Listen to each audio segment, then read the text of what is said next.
இதுக்கு பதில் சொல்லுங்க. வராமல். வராமல் என்னது சொல்லுங்க. வராமல் என்னது?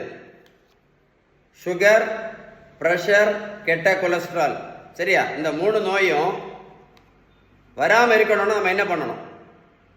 நமக்கு வராமல் சுகர், பிரஷர், கெட்ட கொலஸ்ட்ரால் நமக்கு வராமல் இருக்கணும்னா என்ன பண்ணணும் சொல்லுங்க. நம்ம செய்ய வேண்டியது பேலன்ஸ் டயட் மட்டும்தான்.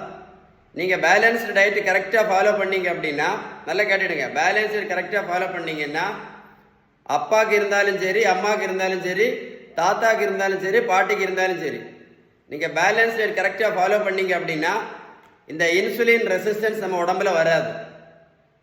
இந்த இன்சுலின் ரெசிஸ்டன்ஸ் வரல அப்படின்னா கண்டிப்பாக சுகர் வராது, ப்ரெஷர் வராது, கெட்ட கொலஸ்ட்ரால் கண்டிப்பாக வராது.